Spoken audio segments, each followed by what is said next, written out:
Hey everybody, I'm Jack Reedy with Future Pastimes. I'm a designer on Dune-themed games and expansions for the classic Dune board game, 2019 Gale Force 9 edition.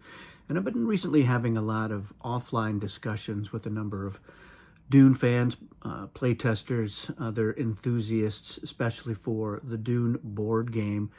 And we've been speculating about what a deluxe edition of Dune might entail. And that has actually splintered into two separate and distinct discussions.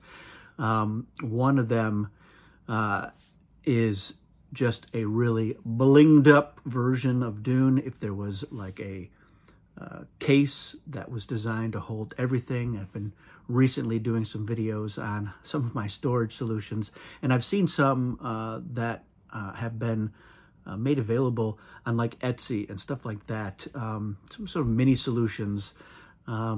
And for me, because I have the giant playmat, I actually have some oversized elements to the game that might not necessarily fit into a current solution. And that's what's really driven a lot of this discussion. But the separate discussion is about what we call a second edition. Now, in many ways, the Gale Force 9 edition is a second edition. So talking about, I guess, what would be a third edition or a second edition Gale Force 9 version of the game. And there's recently been a discussion on that in Board Game Geek, which I found very interesting. I think there's a lot of interesting ideas, some crazy stuff that I really hope never happens, but a lot of it I think is interesting. It makes me think about the review that Shut Up and Sit Down did after the Gale Force 9 edition came out. And I know that Greg Alaka was just flabbergasted with how many views that review had. And it's fairly funny. One of the guys in a sleeping bag sort of being a worm. That for me was the best part. But they give it a good review, but they make an interesting point about the one major negative that they had, which was it has basic rules and it has advanced rules. And they wish that it had one rule set. And I think that that is something that a lot of players and potential players, I think, feel very strongly about. And it boils down to the combat system, basic combat versus advanced combat. And there are two very distinct camps of people that some players love the advanced combat. And I appreciate it, but if I'm being honest, I do prefer the basic combat system only because it is so elegant and brilliant. I think it's just an ingenious battle system that stands the test of time.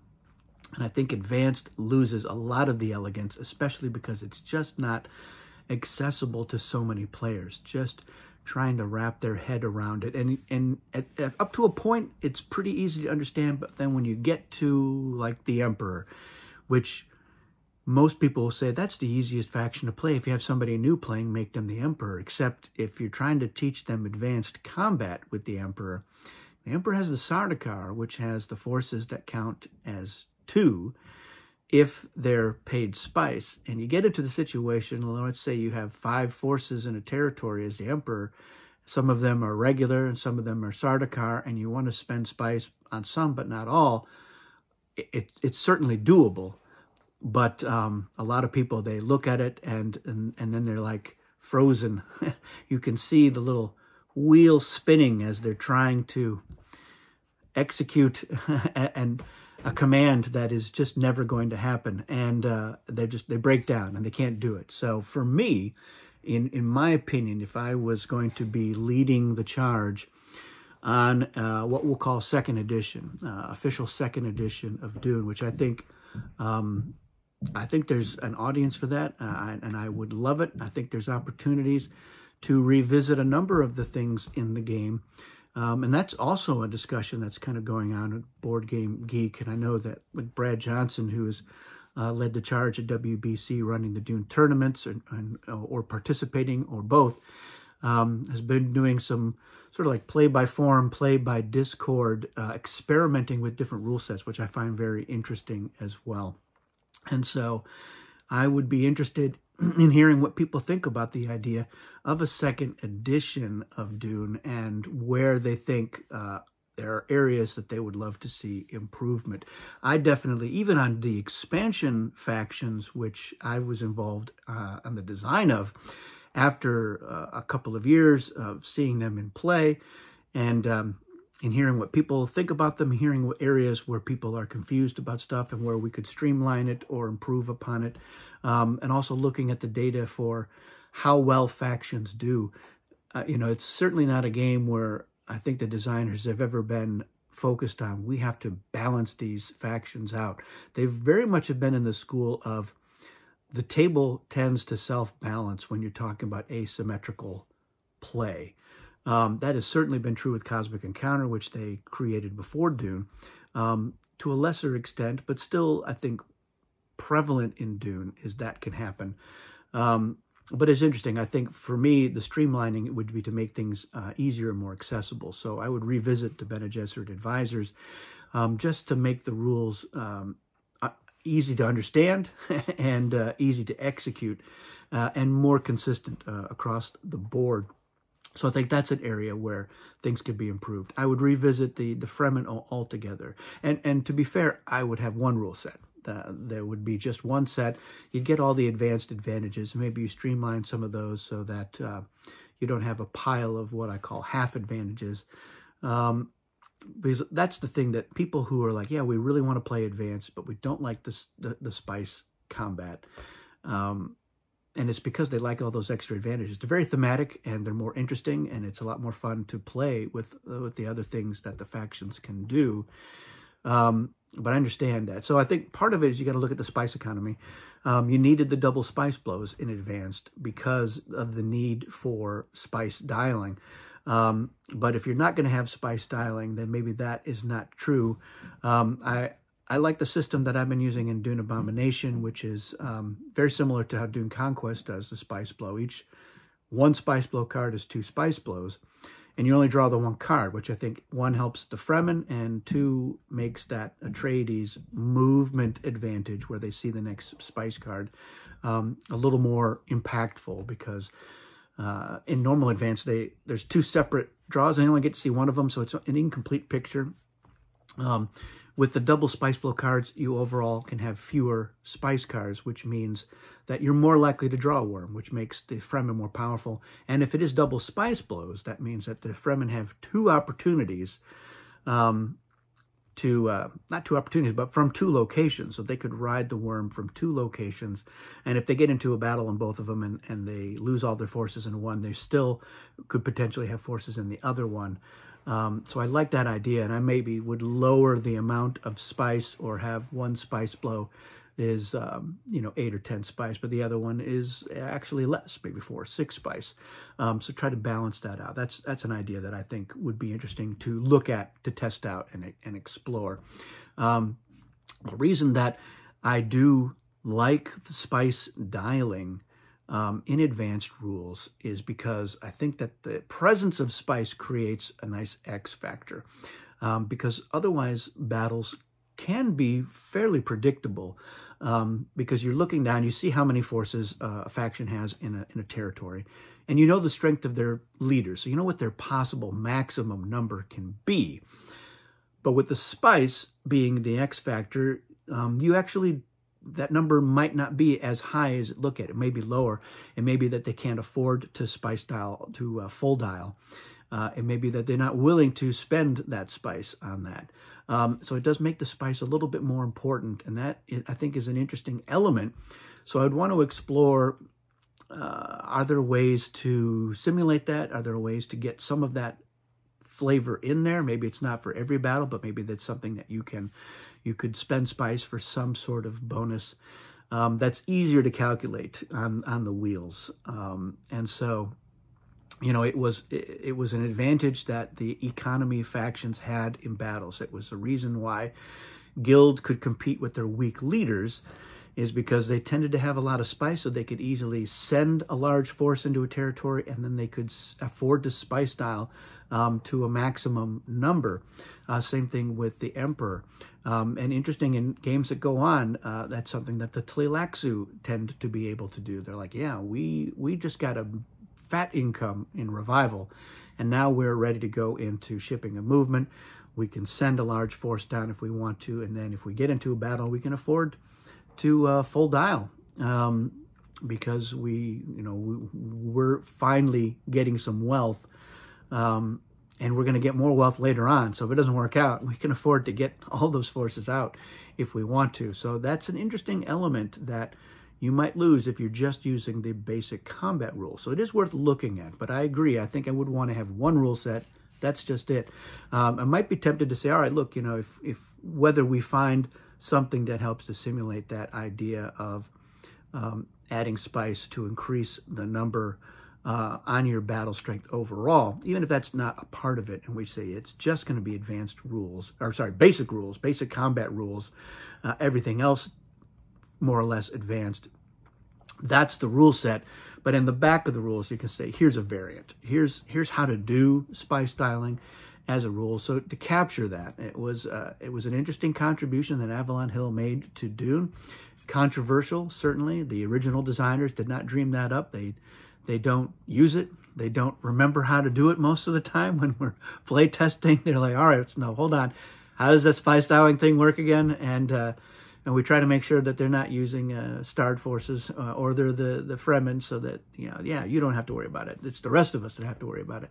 But that's not an ideal situation. And I know it's been a hurdle for a lot of players. Like a lot of people that I know, they still haven't played advanced rules because they don't want to do it. They don't want to do that spice styling. And I think there's a lot of people missing out on what is just great and brilliant about Dune because of that. And I think that's got to be addressed. I think it has to go away in some form, and whether it's replaced by something that's maybe a little bit more elegant but still captures that feeling, or just say, you know what, let's stick to the original design intent for Dune.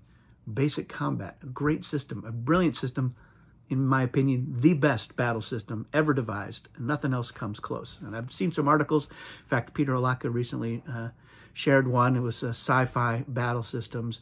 And Dune was right up there. I think it was number 2. And X-Wing was number 1. And X-Wing is fine. It's not better than Dune, in my opinion. Basic Dune battle system is the best battle system. I'll fight you on that one. So, let me know your thoughts. Where do you stand on this? And especially, given your background. I know that the older players, the longtime players, they do love their spice styling, and it is an interesting element. It's an interesting tactical element as well as an overall strategic thing to take into account when you're evaluating the strength of the factions overall. Especially now, if you're someone who is a longtime player but still willing to play with the expansion factions, taking that into account, their ability to spice style has been a factor. It certainly has been for me. But I do appreciate the fact that a lot of players they're trying to come up with a different solution. And like one of the popular ones is we make all of the leaders are double value, which I don't think is a great idea. I think that is not the answer. And so I would be experimenting. With Dune Abomination, I'm experimenting with a different system. And I know I keep mentioning it, and nobody has access to it except for, playtesters who have signed our NDA, because there's stuff in there that maybe is not available for public consumption. That's why it hasn't really been released yet. And I'm still tinkering with some stuff, so I'll release it when it's ready, and not before then. But it's not too much farther off in the distance in terms of when people can try it out on Tabletop Simulator and give me some feedback there, which I do want. I want to get people's input. What do they think of what I've done to the factions, what I've done to the combat system, what I've done to Spice, Blow, and Nexus, what I've done to the map. So I've made little tweaks, and I think a lot of those things could eventually feed their way into what would be a second edition. To be clear, there's certainly no plans for it that I know about, not from Gale Force 9. Neither is there for a deluxe edition. And in terms of what does that mean, a deluxe edition? I think for me, part of it is let's fix stuff on faction sheets and in the rules that were clear or wrong or, needed to be fixed. Things like, let's switch Esmar and Staben Tuek's art, because Esmar is the dad, not Staben. Let's give Wana Yui, Wana Marcus, a Bene Gesserit symbol on her token. So little corrections, but upgrades as well. So would a deluxe edition include those token inserts that I use? I think they're great. Maybe there's some other ones that involve stacking. Stackable tokens would be brilliant. Cosmic Encounter has the stackable ship, so it's easy to pick up a stack and they stay stacked and it's easy to put them on there. I know we're knocking our tokens down and having to count them and pick them up to make sure that they're easier to count. So stuff like that I think would be an interesting deluxe edition. A bigger map. And I would revisit the map so that some of those little tiny territories that it's hard to fit even one faction there with the Spice Blow, you know, Wind Past North, we're all looking at you. Kind of adjust that a little bit. The Dune Conquest map, which we did work on to make it a little bit easier to do. And I know that like Jay, aka Fat Buddha, posted on the Dune Facebook group and as well as on the Discord. He's been tinkering with maps, and we talked offline about making some of those territories a little bit bigger, like rock outcropping. It's got a really narrow little section in the sector where the Spice Blow is. There's no reason why that can't be a little bit bigger, biting into Bite of the Cliff to make room.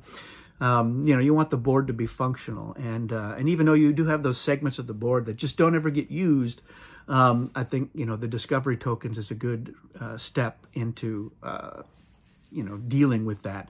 And so that's an interesting other thing.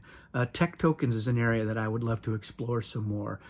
So there was an idea of introducing a couple of new tech tokens, which I love. I love the idea. Can't remember off the top of my head who originally presented that. So if you know, put it in the comments, because I'd love to be able to give them a shout out. But like one of the ideas was a tech token called Tariffs, which I would have start with Chome. And it triggers when a faction, say, other than Chome, buys, or maybe other than the Emperor, but I still would have Chome start with that tech token, buys treachery cards. That's what it triggers. And so that's going to trigger almost every turn. And then the idea of like another tech token called miniaturization that starts with the Richess, that doesn't earn anything, but it is another tech token that can move around. And having 5 tech tokens in play when it still only takes 3 to count as a stronghold, I think it makes it a little bit easier to achieve that. It gives you a chance to, when you have multiple tech tokens, because now it'll be easier to have 2 or 3 tech tokens, possibly even more. You're going to earn more for having those.